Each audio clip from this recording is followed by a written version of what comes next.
धरती का हाहाकार सुनकर भगवान विष्णु ने अपनी आंखें खोली। उन्होंने देखा कि हिरण्याक्ष ने पृथ्वी को अपने वश में ले लिया था। भय और अंधकार चारों ओर फैला था। क्या होगा जब धरती की देवी भूदेवी को इस दुष्ट से बचाने का समय आएगा? हिरण्याक्ष, एक विशालकाय दानव, अपनी शक्ति का प्रदर्शन कर रहा था। उसके गूंजते हुए शब्दों ने धरती को थरथराहट में डाल दिया। भूदेवी ने भगवान का नाम लिया। उनकी उम्मीदें अब भगवान विष्णु पर निर्भर थीं। विष्णु ने अपने साज सज्जा की और सुदर्शन चक्र को अपने हाथों में लिया। यह एक संकेत था कि अब वह अपने भक्तों की रक्षा के लिए तैयार हो चुके थे। क्या वह हिरण्याक्ष को पराजित कर पाएंगे? भूदेवी ने भगवान की ओर देखा। उनकी आंखों में उम्मीद की चमक थी। वह जानती थी कि सिर्फ विष्णु ही इस दानव का सामना कर सकते हैं। क्या वह अपने साहस से हिरण्याक्ष का सामना करने का साहस जुटा पाएंगी? हिरण्याक्ष ने भगवान विष्णु को देखकर हंसते हुए कहा, क्या तुम मुझसे लड़ने आए हो? कि भगवान ने प्रतिज्ञा की कि वह इस धरती को बचाएंगे। क्या उनका साहस हिरण्याक्ष के सामने टिक पाएगा? जैसे ही दोनों के बीच टकराव हुआ, धरती ने एक बार फिर से हाहाकार किया। भगवान विष्णु ने अपनी शक्ति का प्रदर्शन किया। क्या यह उनके भक्तों के लिए जीत का प्रतीक होगा? भूदेवी ने देखा कि भगवान विष्णु कैसे अपनी शक्तियों का उपयोग कर रहे हैं।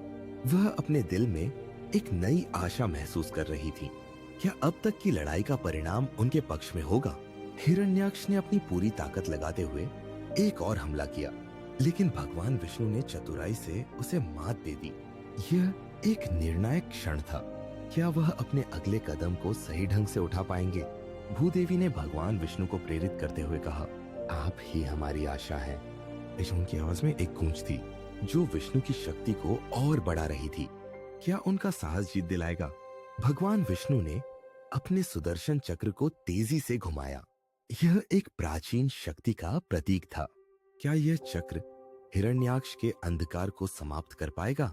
हिरण्याक्ष ने अपनी ताकत को और बढ़ाते हुए भगवान विष्णु पर फिर से हमला किया, लेकिन इस बार भगवान ने अपनी शक्ति का असली रूप दिखाया।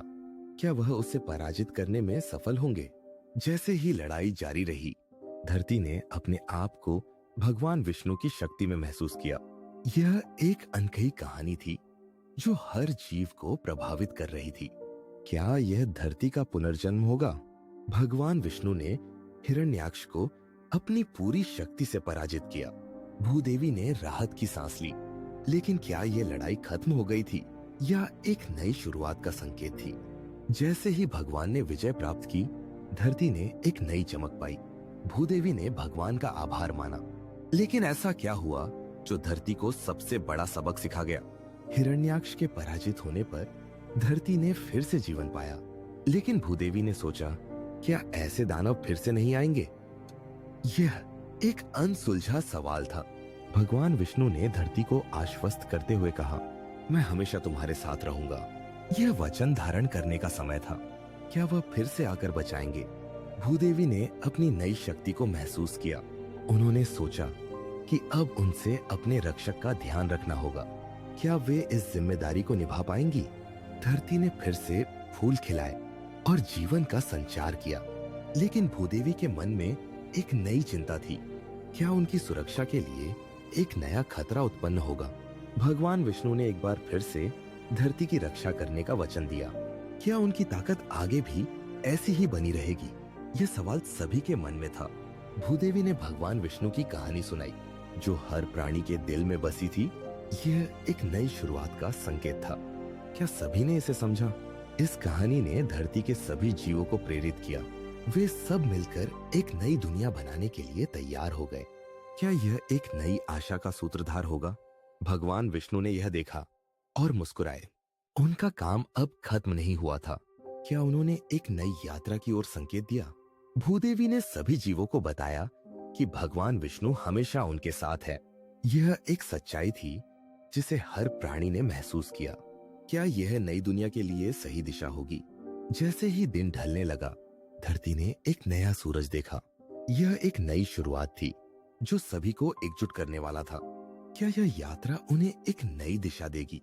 भूदेवी ने अपने दिल से भगवान विष्णु का धन्यवाद किया और यह समझा कि अब उन्हें अपने जीवन के नए अध्याय की शुरुआत करनी है। क्या वह इस नई यात्रा में सफल होंगी? To watch more videos, please don't forget to like, subscribe and hit the bell icon.